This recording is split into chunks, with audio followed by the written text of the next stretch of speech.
When I first met Daniel Carter, I didn't know he was going to change my life. It was a rainy afternoon in Chicago, and I had ducked into a small coffee shop near the university where I worked.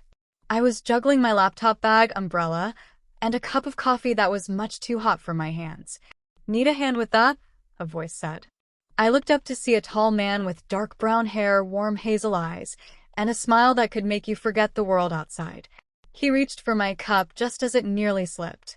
"Thanks," I said, embarrassed. "No problem."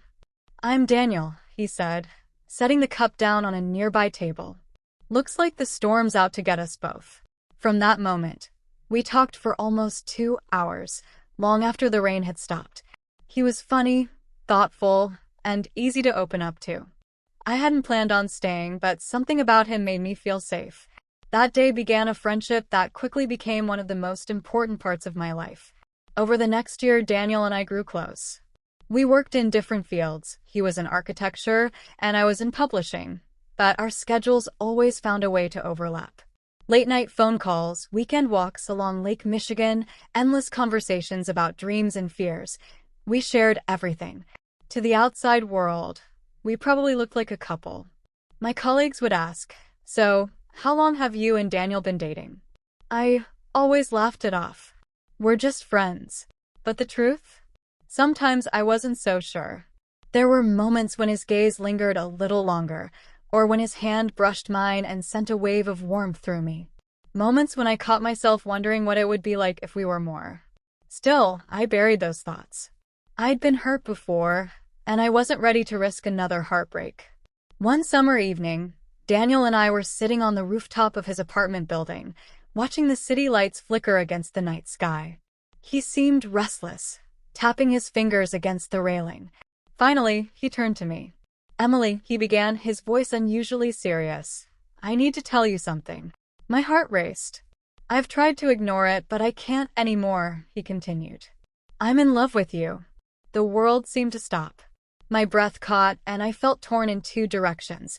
Part of me wanted to leap into his arms, and the other part was terrified of losing the best friend I'd ever had. I forced a smile and said the words that would change everything. "Daniel, we should just be friends." The look on his face shattered me.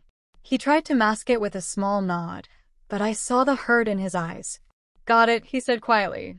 I expected things to be awkward for a while, but that we'd eventually bounce back.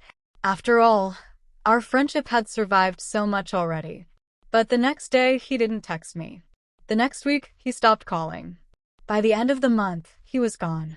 Daniel didn't fight me, didn't try to convince me otherwise. He simply disappeared from my life. And the silence was deafening.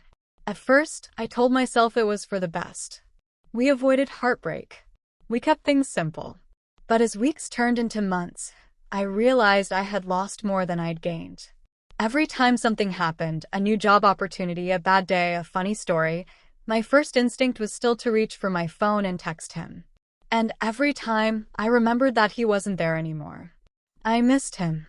I missed his laugh, his advice, the way he made me feel like I mattered. But most of all, I missed the chance I'd thrown away. Life moved forward, whether I was ready or not. I moved to New York City for a promotion. I made new friends, even tried dating, but nothing ever felt right.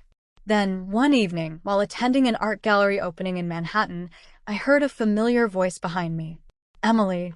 I turned, and there he was, Daniel. He looked older, sharper, more confident. But those hazel eyes were unmistakable. For a moment, it felt like no time had passed at all. "Daniel," I whispered, my voice trembling. We found a quiet corner and talked for hours. He told me about his career, how he had moved to San Francisco and started his own architecture firm. I told him about my work in publishing, the books I'd helped bring to life. It felt natural, like slipping back into an old rhythm. But there was a difference too, a wall between us that hadn't been there before. Finally, I gathered the courage to say what had haunted me for years. "I'm sorry," I said. "I was scared. When you told me how you felt, I panicked. I thought saying we should be friends would keep us together. Instead, I lost you."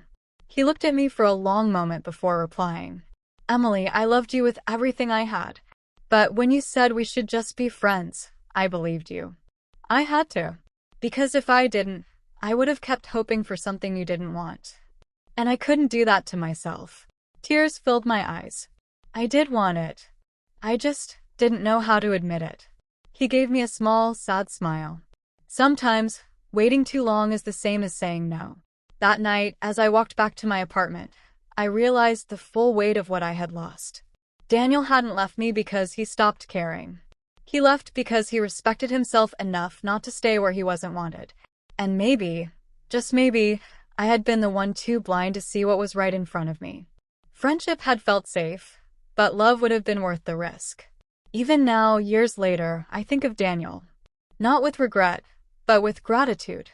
Because knowing him taught me the value of words, the power they carry, and how one phrase, "we should just be friends," can change everything. If I could go back, I would tell him the truth. That I was scared, but I wanted him too. That losing him was the hardest thing I've ever endured. But life doesn't give us rewinds, only lessons. And the lesson Daniel left me with is one I'll never forget. If someone opens their heart to you, don't let fear close yours. Because if they walk away, you may never get another chance.